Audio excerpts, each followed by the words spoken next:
Hello दोस्तों, नमस्कार। स्वागत है आपका हमारे YouTube channel Uttarakhand GK very easy tricks में। तो देखिए, कम्युनिटी बॉक्स में मेरे द्वारा जो क्वेश्चंस पूछे जाते हैं उनके सॉल्यूशन वैसे तो मैं कमेंट बॉक्स में पिन कर देता हूं, लेकिन फिर भी कुछ दोस्त बोल रहे थे कि सर उसके आंसर्स की वीडियो बना दीजिएगा। तो जो क्वेश्चंस मैंने पिछले 5 से 6 दिनों में पूछे हुए हैं उसके आंसर्स मैं आपको वन लाइनर फॉर्म में बता देता हूँ। जैसा कि हमारा पहला क्वेश्चन था कि वन पंचायत सामुदायिक वन की व्यवस्था को ब्रिटिश शासकों द्वारा विधिक रूप से कब समर्थन दिया गया था।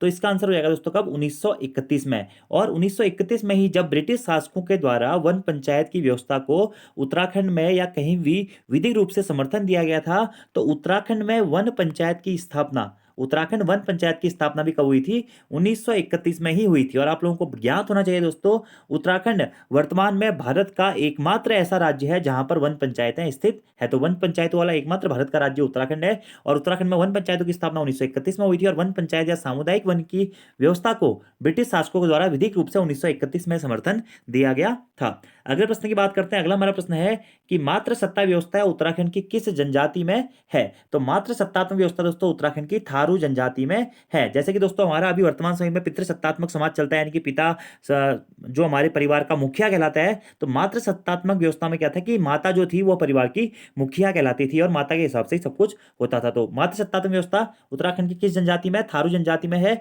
और उत्तराखंड की जो ये 5 जनजातियां हैं, इन्हें जनजाति का दर्जा कब दिया गया था, 1967 में दिया गया था। अगले प्रश्न की बात करते हैं कि मुझे एक चंद्र सिंह और मिलता तो भारत कभी का स्वतंत्र हो गया होता।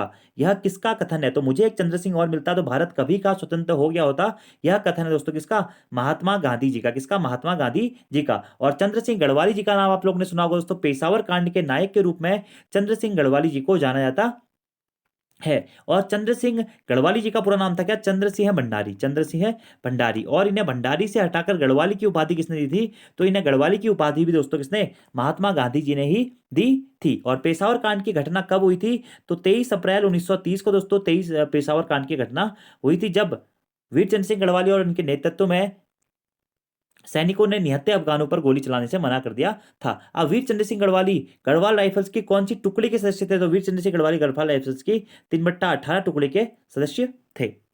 अगले प्रश्न की बात करते हैं।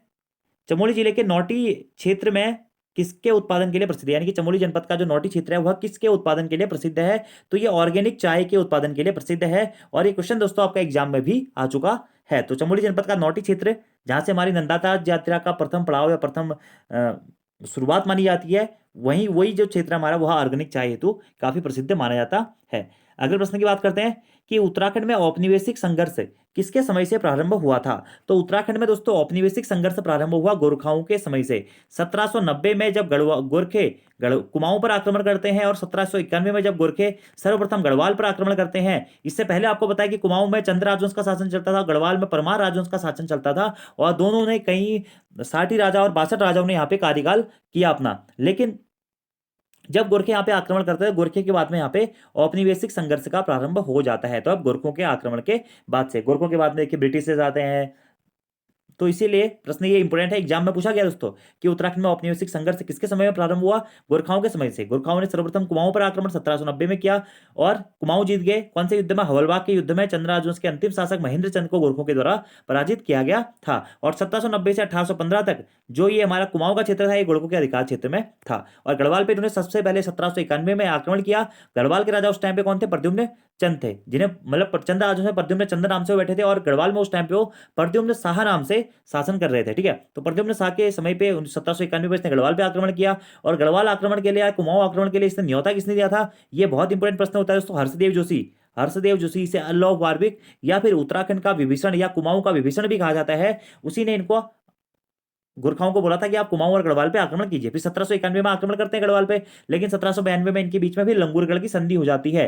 फिर गोरखे दोबारा से गढ़वाल पे दोस्तों 1803 में आक्रमण करते हैं। फिर 1804 में गोरखे गढ़वाल को जीत जाते हैं, प्रद्युम्न शाह को हरा देते हैं खुड़बुड़ा के युद्ध में। और 1804 से लेकर 1815 तक गोरखे गढ़वाल पे शासन करते हैं। 1815 में दोस्तों ब्रिटिश ईस्ट इंडिया कंपनी के द्वारा या ब्रिटिश के द्वारा गोरखाओं को युद्ध में पराजित किया जाता है। और उसके बाद में यहाँ पे हमारी ब्रिटिश ईस्ट इंडिया कंपनी की स्थापना हो जाती है 1815 में। और 1815 के बाद में ही हमारा 1947 तक, जब तक हमारा देश आजाद नहीं हुआ तब तक यहाँ पे ब्रिटिश ने ही अपना शासन किया, गवर्नर्स के रूप में, या हम कह सकते हैं कुमाऊं कमिश्नर्स के रूप में। अगले प्रश्न की बात करते हैं, तो आंसर है हमारा क्या दोस्तों, गोरखा।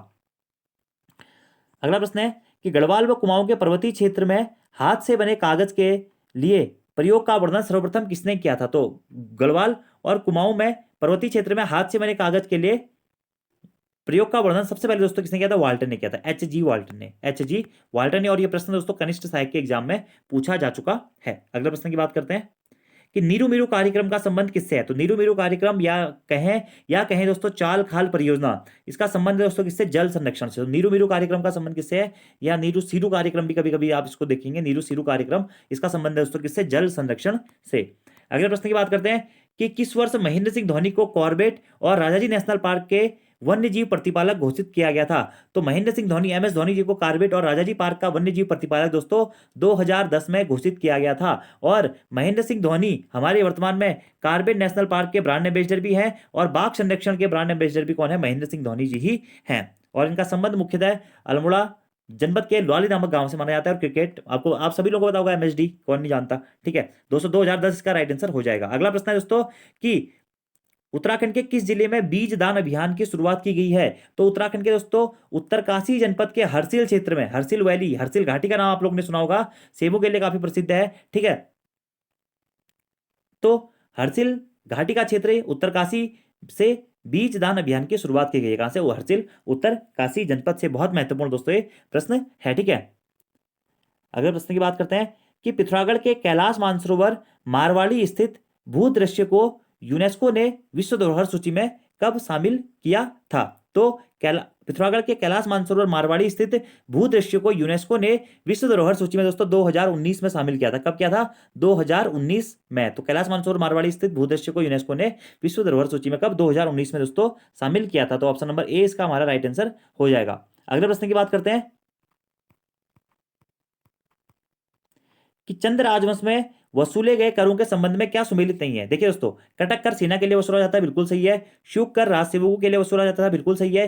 हिलियानी अधूल कर सड़क मरम्मत के लिए वसूला जाता था, बिल्कुल सही है। तो कौन सा सुमेलित नहीं है? तो ऑप्शन नंबर बी दोस्तों यहाँ पे सुमेलित नहीं होगा, क्योंकि घी कर दूध बेचने वाले से नहीं, घी बेचने वाले से वसूला जाता है। किससे? घी बेचने वालों से घी कर वसूला जाता था।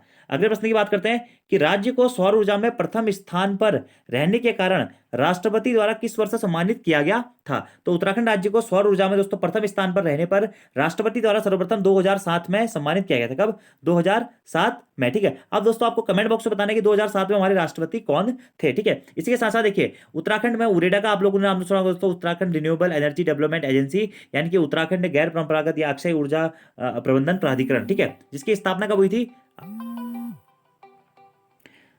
तो उरेडा की स्थापना हुई थी दोस्तों कब? 2001 में उरेडा की स्थापना होती है। और स्थापना हुई थी इसकी कहां पे? अल्मोड़ा में, ठीक है। लेकिन अभी वर्तमान समय में उरेडा का मुख्यालय कहां पे स्थित है? तो उरेडा का मुख्यालय अभी वर्तमान समय में दोस्तों कहां पे स्थित है? देहरादून में स्थित है। इतने पॉइंट आपको यहां से डायरेक्टली नोट डाउन करने हैं। अगले प्रश्न की बात करते हैं कि किसी भी विचाराधीन पत्र अथवा प्रकरण को निपटाने के लिए उस पर जो राय या मंतव्य अथवा आदेश निर्गत किया जाता है क्या कहलाता है? तो किसी भी विचाराधीन पत्र या प्रकरण को निपटाने के लिए उस पर जो भी राय, मंतव्य या आदेश निर्गत किया जाता है उसे कहते हैं दोस्तों क्या? टिप्पण। टिप्पण। और टिप्पण क्या होता है, प्रारूपण क्या होता है, परिपत्र क्या होता है, ये आप हिंदी की पोस्टमार्टम क्लासेस देख लीजिएगा, वहां पर आपको ये सारी चीजें मिल जाएंगी, ठीक है। अगला प्रश्न है हमारा कि उत्तराखंड में कुल कितने जिले, कुल कितने मंडल, तहसील तथा उप तहसील या विकासखंड स्थित है? तो देखिए, उत्तराखंड में टोटल कितने जिले हैं दोस्तों? 13 जिले हैं। कितने मंडल है? 2 मंडल है, कुमाऊं मंडल और गढ़वाल मंडल। तहसीलें कितनी है दोस्तों? 110 तहसीलें हैं। उप तहसीलें कितनी है दोस्तों? 18 उप तहसीलें हैं। और विकासखंड या ब्लॉक कितने हैं? 95 हमारे विकासखंड या ब्लॉक हैं उत्तराखंड में। तो ये सारी डिटेल्स आप लोग याद रखिएगा। तो ऑप्शन नंबर 20 का हमारा राइट आंसर हो जाएगा। अगले प्रश्न की बात करते हैं कि उत्तराखंड शब्द का सर्वप्रथम प्रयोग कहां हुआ है, ठीक है। तो उत्तराखंड शब्द का सर्वप्रथम प्रयोग आपका दोस्तों हमारा केदारखंड में हुआ है। कहां पे हुआ है? केदारखंड में हुआ है। कहां पे दोस्तों?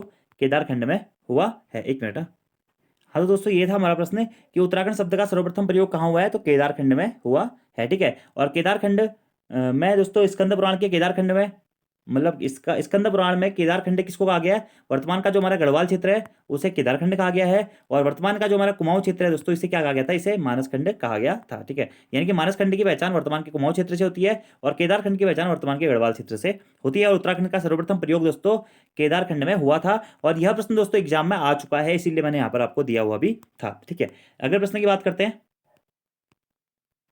और दोस्तों हमारा उत्तराखंड की एक एप्लीकेशन भी है, Uttarakhand GK very easy tricks. अगर आपने अभी तक डाउनलोड नहीं करी हुई है तो आप उस एप्लीकेशन को डाउनलोड जरूर कर लीजिएगा। अगला हमारा प्रश्न है कि टिहरी स्थित सैमियर नाट्य क्लब की स्थापना किसके द्वारा की गई थी? तो टिहरी स्थित दोस्तों सैमियर नाट्य क्लब की स्थापना 1917 में भवानी दत्त उनियाल जी के द्वारा की गई थी। किसके द्वारा? भवानी दत्त उनियाल जी के द्वारा टिहरी में सैमियर नाट्य क्लब की स्थापना की गई थी और ये उत्तराखंड का सबसे पहला क्या था? नाट्य क्लब था। इसी के साथ साथ दोस्तों ये नाट्य वाले टॉपिक के ऊपर भी मैंने कुछ दिनों पहले वीडियो बनाया हुआ है, आप उस वीडियो को देख लीजिएगा, वहां से आपको इसके सभी आंसर्स मिल जाएंगे। ठीक है, अगला हमारा प्रश्न है कि उत्तराखंड का प्रथम गढ़वाली नाटक कौन सा है? या फिर हम कह सकते हैं गढ़वाली साहित्य का प्रथम नाटक कौन सा है? तो उत्तराखंड का प्रथम नाटक क्या है, या प्रथम गढ़वाली नाटक क्या है, या फिर हम कहें गढ़वाली साहित्य का प्रथम नाटक, यह है दोस्तों क्या? जय विजय नामक नाटक। और ये कब लिखा गया था?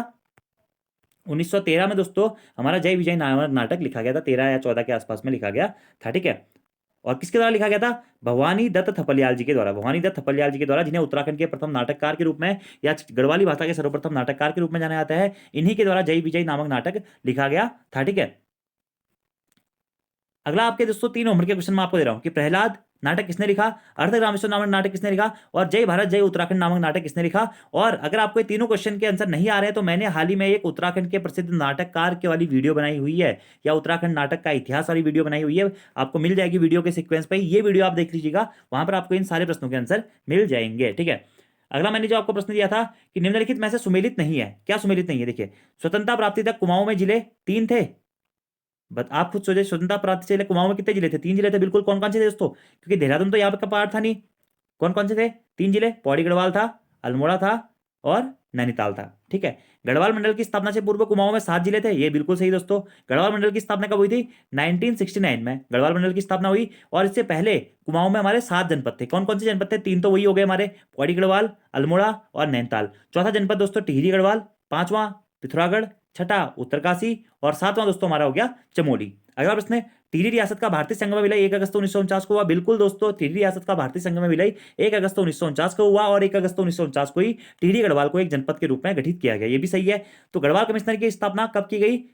ये की गई थी 1969 में। तो कौन सा सुमेलित नहीं होगा? ऑप्शन नंबर डी सुमेलित नहीं है कि गढ़वाल कमिश्नर की स्थापना 1969 में कहां पे? पौड़ी गढ़वाल में की गई थी। ठीक है, अगला ऑप्शन है कि देहरादून को मेरठ और हरिद्वार को सहारनपुर मंडल से गढ़वाल में शामिल किया गया। बिल्कुल दोस्तों, देहरादून को बात करें तो देहरादून को मेरठ मंडल से कब शामिल किया गया? उत्तराखंड में 1975 में। ठीक है, और सहारनपुर से हरिद्वार को उत्तराखंड में कब शामिल किया गया? 2000 में। ठीक है, हरिद्वार जनपद की स्थापना 1988 में हुई थी, और देहरादून जनपद की स्थापना हमारी 1817 में हो गई थी।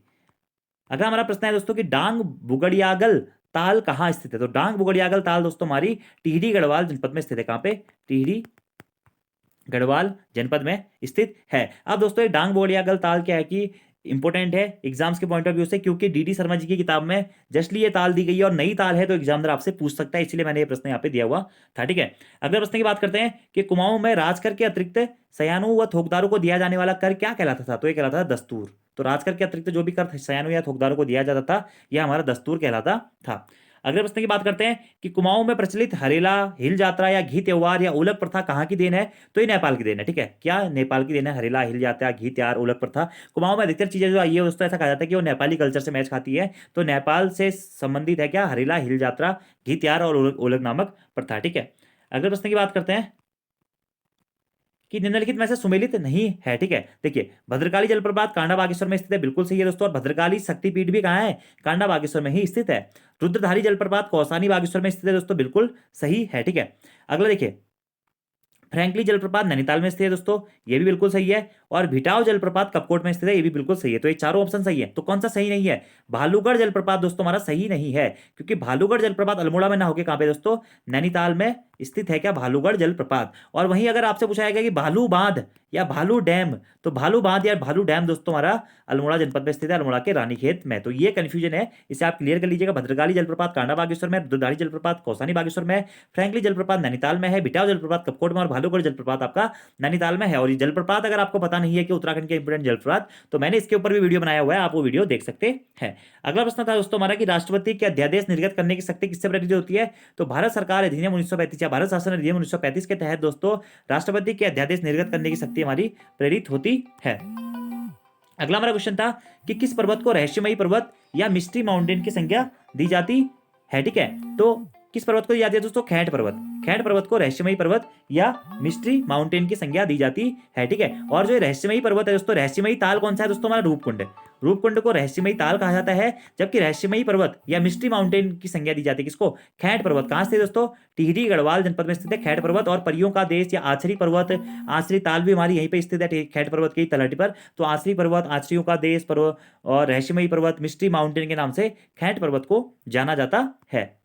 अगले प्रश्न की बात करते हैं कि किस चंद शासक के समय में गुरु, पुरोहित, वैद्य, पौराभिक, सईस, बखरिया, राचेली, पहरी, बाजदार, बजनिया, टमटा आदि पद निर्धारित किए गए थे? तो ये पद निर्धारित किए गए थे दोस्तों किसके समय पे? रुद्रचंद के समय पे। तो ये आंसर बहुत सारे लोगों ने गलत दिया हुआ है, तो आंसर हो जाएगा दोस्तों क्या? रुद्रचंद के समय में ही गुरु, पुरोहित, वैद्य, पारभिक, सईस, बखरिया, राचेली, पहरी, बाजदार, बजनिया, टमटा आदि पद सृजित किए गए थे। कब? गुरु रुद्रचंद के समय पे। अगले प्रश्न की बात करते हैं कि मुगल और चंद शासकों के मध्य में संबंध का वर्णन किस पुस्तक में मिलता है? तो अकबरनामा और जहांगीरनामा दोनों पुस्तकों में दोस्तों हमारे मुगल और चंद शासकों के मध्य में संबंध का वर्णन मिलता है। अकबर के समकालीन था रुद्रचंद, और वहीं दोस्तों जहांगीर का समकालीन हमारा कौन होता है? लक्ष्मीचंद होता है। ठीक है, तो जो कि जहांगीर में भी इसका उल्लेख हमें देखने को मिलता है। अगले प्रश्न की बात करते हैं, वैश्याकृति कार्य हेतु नायक जाति की उत्पत्ति दोस्तों हमारी भारतीय चंद के समय पे हुई थी। तो जितने भी क्वेश्चन मैंने अभी तक पूछे हुए थे सभी के आंसर्स दोस्तों मैंने आप लोगों को बता दिए हैं। आप इन प्रश्नों को अच्छे से याद कर लीजिएगा, और उत्तराखंड की पोस्टमार्टम क्लासेज आपने नहीं देखी हुई है तो क्लासेज आप लोग पूरी कंप्लीटली देख लीजिएगा। आपके एग्जाम्स के लिए काफी महत्वपूर्ण वो क्लासेज होने वाली है। तो आज की वीडियो में इतना ही दोस्तों। Thank you, thanks for watching video. See you next time. धन्यवाद।